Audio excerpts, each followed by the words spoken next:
What's up, guys? Welcome back. How's your father in them? My father and them are, well, how are you?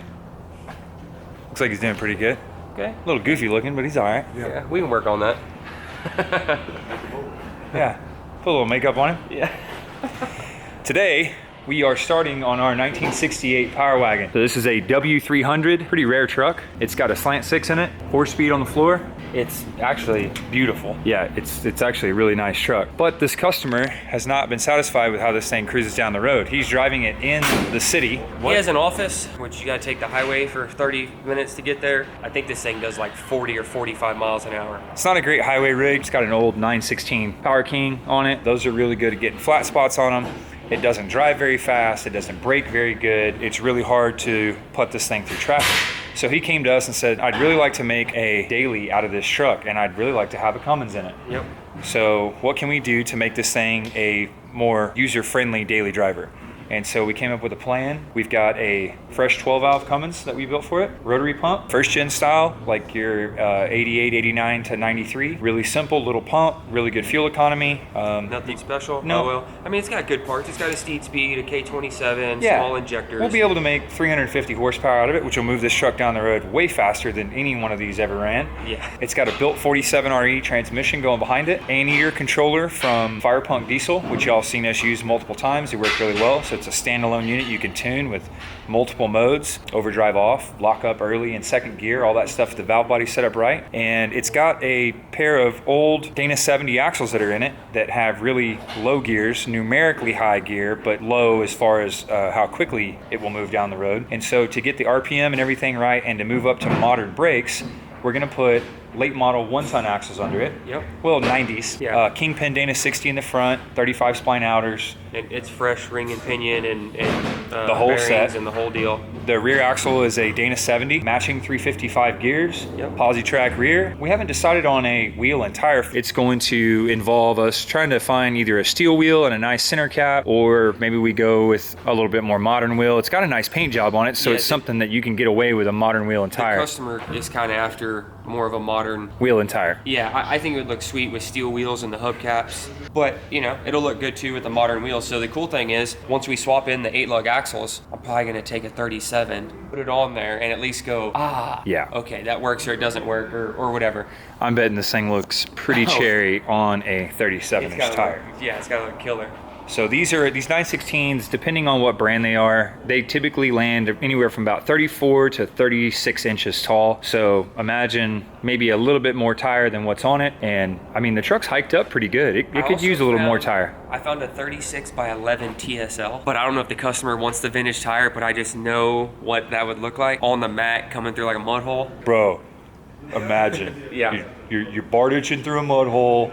So anyway, today we are going to get started on tearing this thing down and getting a game plan on how we're gonna move forward. It looks like the engine will come out from under the hood without having to pull the front clip off. We're gonna try to not touch as much as humanly possible. Yeah, don't mess up the paint. Because it's all clean, pretty original, almost all original. A little bit sad for the purists. We have a couple of customers who are Dodge purist guys, and we told them what was going on with it. They were asking what was here for, and I think we broke their heart. Yeah. But putting a modern style drivetrain in something like this really brings it back to usable. I mean, more usable than this thing ever could have possibly been. You're gonna be able to see this truck cruising down the road 70, 75 miles an hour. For instance, it's been with sitting. power. It's been sitting in a barn where no one gets to enjoy it Exactly. because it's gutless and it does 49 miles an hour.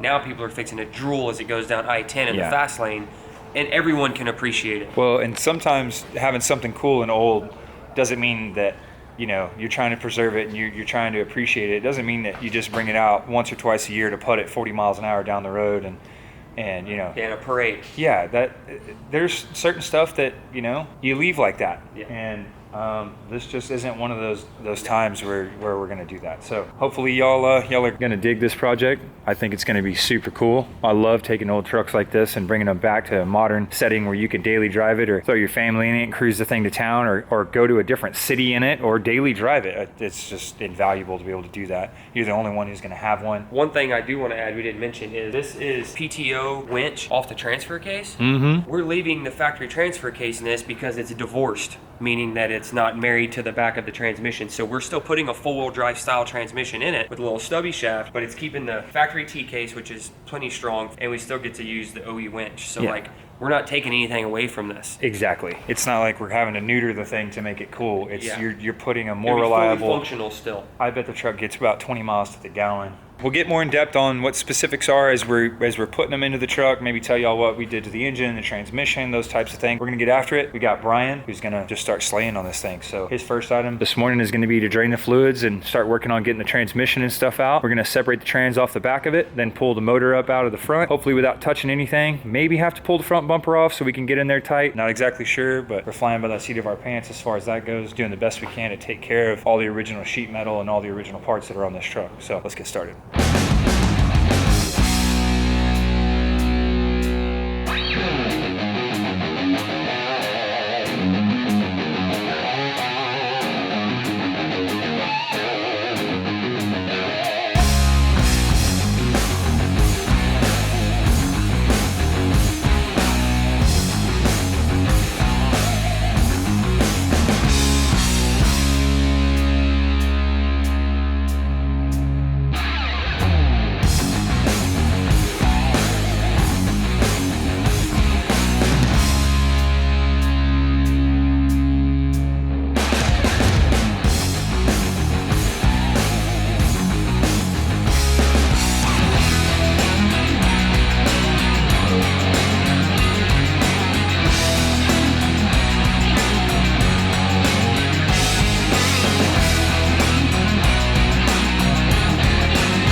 Well, we got the rear axle out, and notice that whenever this was sitting up in here, in fact, I think this spring is still in here, probably has the same amount of deflection.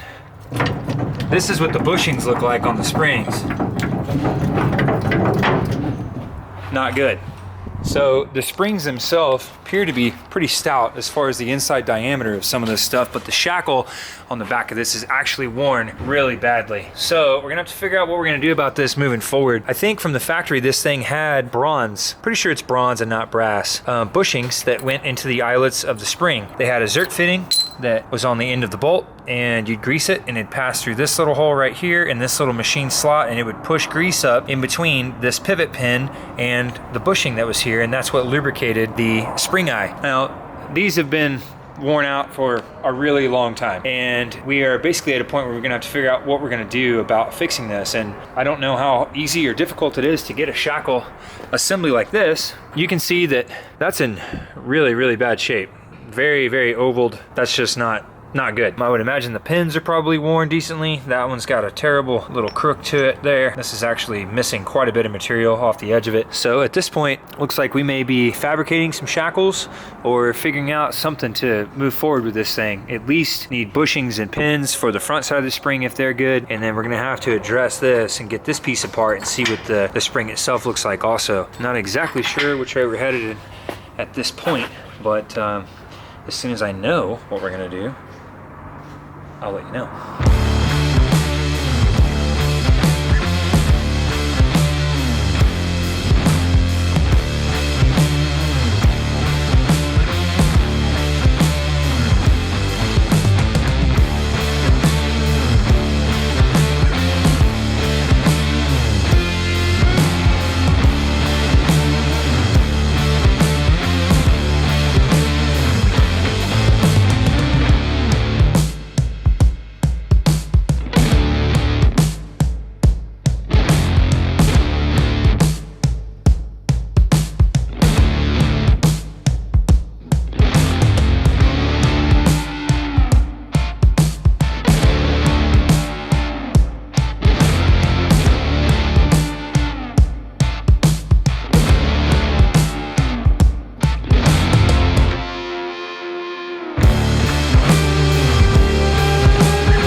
time to start working on the frame rail so we can get those prepped for building motor mounts. We're gonna probably plate part or most of the front frame horns. Yeah, it's just a C channel right now, so we'll kind of box it in wherever the motor goes. I think we're using a 2nd gen motor mount on this thing. Yeah.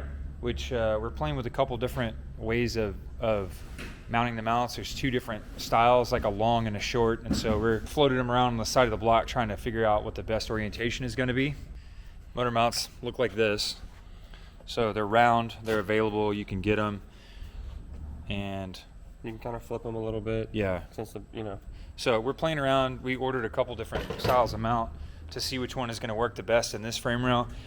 We've got our Dana 70 slid under the back. It's got disc brakes on it. The axle's been gone through. Power lock, 354 gears. It's ready to rock and roll. We've got our basic axle pads set up on the axle so that we can rotate the housing inside of it. It's all just loosely put together with the springs, the hangers, the shackles, all that stuff. Those are 63-inch GM springs, so like a foot longer than what was in this thing.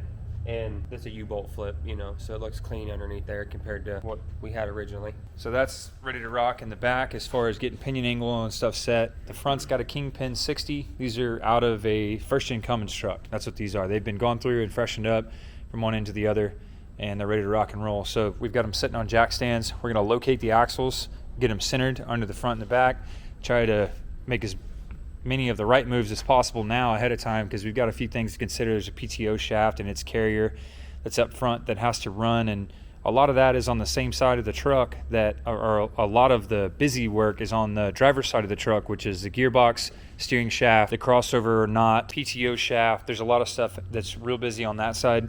And then back here in the back is pretty straightforward. We're going to get the axle centered, get a wheel and tire on it so that it looks correct in the wheel well. It's the main thing. Does it look right to your eye? So we'll make fine adjustments there, then set the pinion angle. You've got to have a few things in place before you just make your way through it. So we're trying to get everything indicated, put weight on wheels, make sure the axles are centered, and that everything's got plenty of clearance. Work our way up here to the front. Fix our gearbox issue that we're going to have, Yeah, most likely. It's got a factory push-pull style gearbox. Box sits inside the frame, and the pitman arm comes down, and this drag link has got a push-pull on it, which we could use on this thing, and it wouldn't be very hard to do because we could just make a custom one of these with either Heim joints or 1-ton tie rod ends, and then just mill out a knuckle for the top side. But the problem is that that box is not going to give the response that you really need for this truck when it's cruising at highway speed. That's our thought from owning a lot of older trucks that you drive way too fast. Yes. There's either too much slack or the ratio is wrong, and so trying to drive it at modern speeds is dangerous to say the least. So we're thinking that we're going to remove that box, put at least a 1st-gen style box on it, maybe do crossover. A lot of it depends on what kind of room we have for the PTO shaft and stuff like that. So there's a lot of math and a lot of figuring at this point. We've got a lot of the easy work out of the way, which was to tear everything apart. And so now it's time to get all the detail work dialed in and get ready to go back together. We got a few pieces that are on the way so that we can mock as many things up as necessary to move forward. And sometimes you get what you think is everything on there, and then you forgot you had one more component. And it's really important that you have full suspension geometry and cycling and usability, and that you can actually work on it. So you want to work yourself into a corner by solving one problem and then making it impossible to, say, remove the box or to service a PTO shaft. So here's the engine. Has not been painted. It's not final assembly, but there's enough there so you can see. Really nice manifold from Steez Speed, BorgWarner K27 turbo. This is an excellent single turbo for up to about 450 horse. That turbo is real comfortable, spools very fast. We've used it a ton. Really reliable, stout unit. High volume, low pressure lift pump. 625 studs. Just a stock cylinder head that's been freshened up. Hamilton springs, 178 2.8 cam, balanced bottom end. I think it's a 40 over. I mean, it ought to run like a top in this thing. A lot of folks have been asking about this truck, and it's been in the background for quite a few videos. So this was an update. We've been meaning to post this video for a while. We just had a ton of stuff on our plate. So, and we got a ton coming up also, and one of those projects that you're going to see finished is this truck. Waited on a lot of parts, machine shop jail, etc., etc. Put the motor together and it's ready to go. We've got a transmission that's assembled and ready to go. It's got a divorce transfer case in it like we mentioned before, so short little intermediate shaft there. So yeah, like I said, the easy work is done. Now it's on to the hard stuff and doing math and making sure that we've got pinion angles set right and that all of our geometries are right. So that's what we'll be doing. Yeah, and don't forget, what y'all should be doing is getting some merch. Boom. You know what I'm saying? America. Bunker Branding / Holden Bros. Go check it out. Like, share, subscribe. Thank y'all guys for hanging in there. Until next time on the Blue Truck, later.